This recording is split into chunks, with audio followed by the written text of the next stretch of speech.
Suppose मान के चलिए आपके पास कलम नहीं है, आप स्कूल आ गए हैं, तो क्या अगर सर से आप कहेंगे कि सर एक कलम नहीं है, तो क्या आपको 5 रुपए नहीं देंगे? ये आपके अभिभावक हैं, ये आपके बड़े भाई के समान है। अगर महिला शिक्षक है तो आपकी बहन के समान है। आप इनसे पढ़ाई के अलावे सहयोग के साथ आगे बढ़िएगा। क्योंकि देखो प्यारे बच्चों, आज के दौर में आपके जितने शिक्षक खड़े हैं, आपकी जो शिक्षिकाएं खड़ी हैं, ये आप ही की तरह के परिवार से आते हैं। इनसे पूछिएगा कि मैडम बताइए 10 साल पहले आपका परिवार कैसा था, जैसा आपका है हमारा है। सर से पूछिएगा कि 10 साल 15 साल पहले जब आप शिक्षक नहीं बने थे तो कैसा था, आपकी माँ क्या करती थी, आपके पिता कैसे आपको पढ़ाए हैं। वही कहानी बताएंगे जो आपके माता पिता भी आपके साथ कर रहे हैं, बताएंगे ना। तो इसलिए एक बात हमेशा याद रखिएगा, ये जो जीवन आपको मिला है और जो मेहनत आप आज अब करने के लिए यहां तक आए हैं, ये जीवन केवल आपका नहीं है। ठीक है ना, गौर लगे, अब बातचीत करवे तोरों से। ये जीवन केवल आपका नहीं है प्यारे बच्चों, है क्या बाबू लोग? ये जीवन केवल आपका नहीं है। यदि आपको लगता है ये जीवन केवल आपका है, तो आप एक काम कीजिए, अपनी मां को फोन कीजिए, माता जी को, और बोलिए मां हम थोड़ा सा स्कूल में चलते चलते गिर गए हैं, पांव में चोट लग गया है। परेशान होगी कि नहीं होगी? परेशान होगी? भाई को फोन लगाइए, तुरंत अपने दोस्तों को फोन करेंगे कि हमको कुछ रुपए की जरूरत है, मेरी बहन को मेरे भाई को चोट लगा है। होंगे कि नहीं परेशान? तो इसका मतलब ये हुआ कि आपका जीवन केवल आपका नहीं है। जब ये जीवन आपका नहीं है, तो उम्मीदें जो आप ये बस्ते में जो बोझ है ना, इससे कई ज्यादा गुना बोझ आपको अपने परिवार का उठाना है। और आप वजन कौन उठाता है? जो सशक्त होता है। अब सवाल है कि सशक्त कैसा होना? शरीर से ही नहीं, मानसिक रूप से भी। जब आप अपने आप को मानसिक रूप से, शारीरिक रूप से सशक्त बनाते हुए अपने लक्ष्य को जब प्राप्त करेंगे, तो इस बस्ते से बड़ा बोझ उठाएंगे कि नहीं उठाएंगे? अपने परिवार का उठाएंगे ना। इसलिए आपके साथ साथ आपके माता पिता की उम्मीदें जुड़ी हैं। और बहुत हमको तो लगता है अधिकांश जो हमारे बच्चे हैं, हमारे जो छोटे छोटे, आप पता कीजिएगा, आपकी माता शायद कभी सपना देखी होगी कि हम शिक्षक बने, हम वकील बने, हम डॉक्टर बने, लेकिन उनके परिवार की स्थिति ठीक नहीं होने के कारण उस सपने को उन्होंने वहां छोड़ दिया। लेकिन आज भी वो सपना वो जिंदा रखी है, और उस सपने को आपके माध्यम से होते हुए देखना चाहते हैं। उस सपने को आपके माध्यम से होते हुए देखना चाहते हैं। इस बात को याद रखिएगा। इसलिए आप मन लगा के पढ़िएगा, क्योंकि ये पढ़ाई हमारी पूंजी है, ये शिक्षा हमारी पूंजी है। अच्छा सपोज दैट थोड़ा देर के लिए हम मानते हैं कि चलिए हम मैट्रिक अच्छा नहीं करते हैं, इंटर अच्छा नहीं करते हैं, कॉलेज की पढ़ाई अच्छा नहीं करते हैं, तो कितने माता पिता ऐसे हैं जो आपको बिना पढ़े किसी बड़े शहर में आपको घर बना के दे देंगे, बड़े शहर में आपको आप किसी तरह का रोजगार या कारोबार बना के दे देंगे? संभव है। हम एक मिडिल क्लास फैमिली से आते हैं, ये शिक्षा ही हमारी पूंजी है। हम अगर शिक्षित होंगे तो हमारा कल बेहतर होगा, होगा कि नहीं? इसलिए इस बात को कतई नहीं भूलिएगा। हालांकि अभी जिस उम्र में आप हैं, आपको बहुत सारी चीजें आएंगी जो आपको रास्ते से हटाएंगी आपके ध्यान को। जैसे आप स्कूल के लिए आए तो आप देख रहे हैं कि कुछ बच्चे खेल रहे हैं, आपको भी मन करे चलो यार खेल लेते हैं। कुछ कदम आगे बढ़े तो देखा कोई चाय के कोई दुकान पे बैठा है, पकौड़ी खा रहा है, सिंगाड़ा खा रहा है, आपको कभी मन किया यार कहाँ स्कूल चल रहे हैं, चलो आज यही हम भी करते हैं। तो ऐसी बहुत सारी चीजें जब आप घर से स्कूल के लिए आओगे तो रास्ते में आपको दिखेंगी, दिखती है ना। लेकिन आप उन चीजों को हटा देते हैं, क्योंकि आपको भी मालूम है कि आज अगर वहां जाएंगे तो हम बेहतर बन के आएंगे। आप उन चीजों को भुला देते हैं कि क्या हो रहा है रास्ते में हमारे साथ मालूम नहीं है, लेकिन हमें स्कूल तक जाना है और बेहतर करना है। इसलिए आज मेहनत कीजिए। मेहनत इसलिए आज आपको करना है ताकि आपका कल का जो सवेरा आएगा वो बहुत सुंदर होगा और प्रकाश से सुसज्जित होगा। आज कभी कभी आपको लगता होगा यार क्या हो रहा है हमारे साथ, वही क्लासरूम, वही ब्लैक बोर्ड, वही सर लोग, वही पेड़, आपको लगता होगा, लग रहा है ना? थोड़ा लग रहा है यार ये तो बोरिंग टाइप का हो रहा है, ऐसा लग रहा है ना? आज इस एक समय बड़े नामी एक चैंपियन थे, मोहम्मद अली करके एक बहुत बड़े मुक्केबाज थे। वो एक लाइन कहते थे कि भैया आज भुगत लो, ये जो आपके साथ हो रहा है ये भुगत ही रहे ना, कि आज अगर भुगत लो कल हम चैंपियन हैं। यदि आज आपने भुगत लिया तो कल के आप चैंपियन हैं। आज अगर भाग गए हैं तो कल के आप लूजर हैं, है कि नहीं? इसलिए आज भुगत लीजिए। आज आपके सर ने भुगता होगा तो आज टीचर हैं, है कि नहीं? सरकारी टीचर हैं।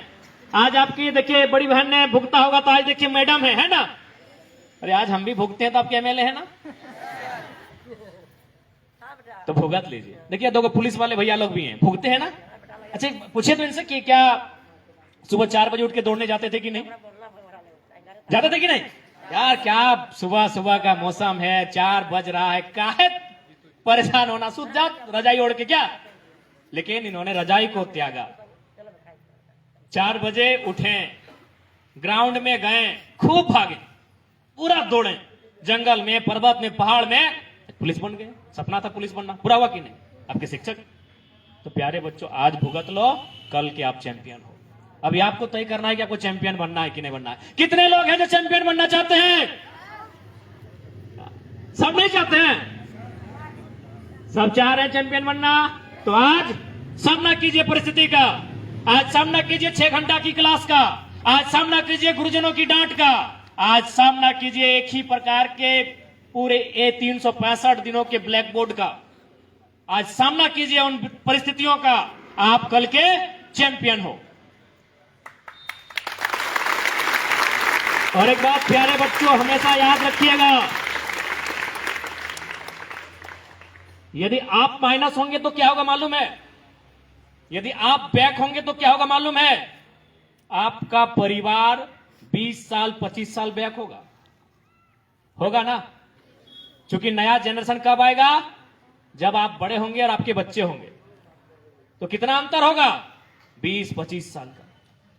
यदि आप आज किसी तरह भाग जाते हैं प्यारे बच्चों, यदि आज परिस्थितियों का आप सामना नहीं करते हैं, आज यदि आप अपनी पढ़ाई में मन नहीं लगाते हैं और परिणाम आपके पक्ष में नहीं आता है प्यारे बच्चों, तो याद रखिएगा आप 25 साल आपका परिवार पीछे चला जाएगा।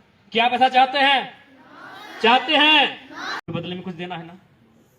इसलिए चूंकि हम थोड़ा सा लेट से आए हैं और आपका जाने का टाइम है, तो हम ज्यादा नहीं बोलेंगे, बस इतना ही कहेंगे, आप मन लगा के मेहनत से पढ़िए। आपके शिक्षक भी आपके साथ हैं और आपके एमएलए भी आपके साथ हैं। जहां हमारी आपकी जरूरत पड़ेगी हम आपके साथ हैं, ठीक है? जरूरत पड़ा तो आपकी क्लास में आकर हम आपको पढ़ाएंगे भी और फुटबॉल के मैदान में दौड़ाएंगे भी, है ना? अब जहां हमें ढूंढोगे हमें वहां पाओगे, हम ऑलराउंडर एमएलए हैं। आपके क्लास में हम घंटी भी लेते हुए पाए जाएंगे और फुटबॉल के मैदान में आपको दौड़ाएंगे भी, फुटबॉल किक भी लगाएंगे और बल्ला पकड़ के लंबा सिक्सर भी उड़ाएंगे, ठीक है? आप जहां हमें खोजोगे हम आपके साथ वहां पाएंगे। और एक बात, हम दूसरी की कहानी नहीं बताएंगे, आज आपको अपनी कहानी सुना रहे हैं।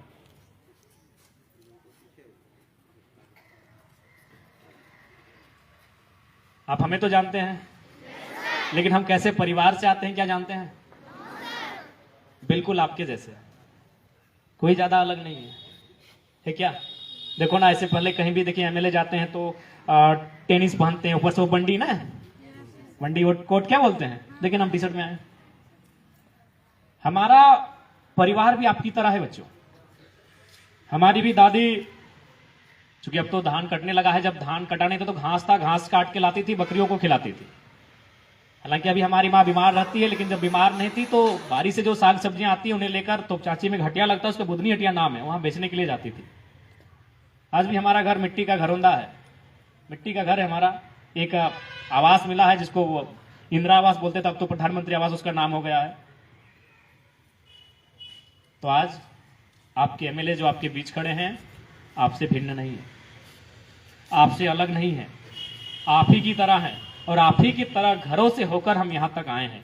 क्यों आए हैं? अच्छा, आपको मालूम है कि भाई लोगों ने हमें एमएलए क्यों चुना? इसलिए नहीं चुना कि हम यंग हैं, 29 ईयर के हैं, हम दौड़ सकते हैं, अच्छा बोल लेते हैं।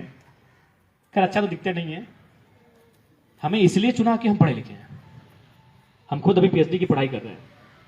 लोगों को लगा कि ये बंदा, ये लड़का अगर जाएगा तो सदन में जब बात करेगा तो लोग सुनेंगे। लोगों ने हमें क्यों चुना एमएलए के रूप में? पढ़े लिखे। पहली प्राथमिकता यही थी।